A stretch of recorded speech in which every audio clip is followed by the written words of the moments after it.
408,000 pesos ang nakuha sa subject. Magluwas sini, kinatulong maninig.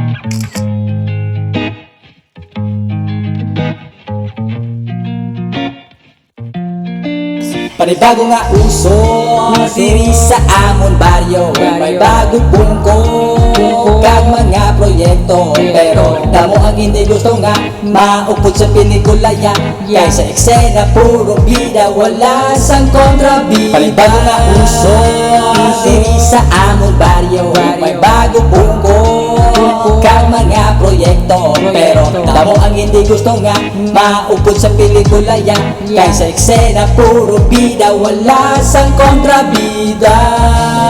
May istorya sa atubang likod sa kamera, may comedy na action kapag kisa ganiya may ano pa drama. Pero isa lang tanan ka eksena, puro patanan wala sa kontrabida. Pareho kay paring Juan, gabaka lang biyay sa gabi kag aga. Siguro may mata nga gutom nga nagasunod lang sa atong palibot, nagahulat sang oras gid lang sa dulong nga eskinita. Maayo ang pag-ubra, pagkaaga si Juan sikat na.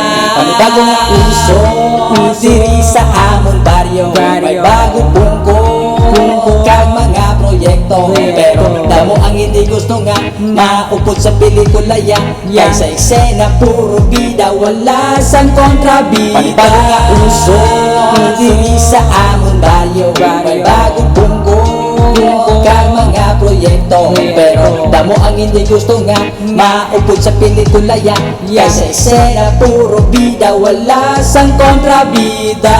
Nagunga kahoy nga hilong nga gintanom sang agrikulturista, gadamo ang gusto magkuha nga opportunista. Gadag sa ang gusto maguna, ginaagawan sang tanan para sila makilala.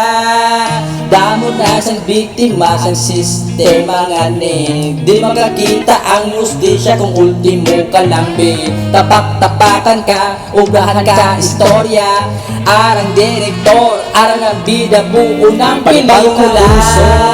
Diri sa amon baryo, may bagong bungko kag mga proyekto. Pero damo hindi gusto nga maupod sa pelikula ya, kaysa eksena puro bida, wala sa kontrabida. Panibago nga uso diri sa amon baryo, may bagong bungko kag mga proyekto. Pero damo ang hindi gusto nga maupod sa pelikula ya, kaysa eksena puro bida, wala sang kontrabida.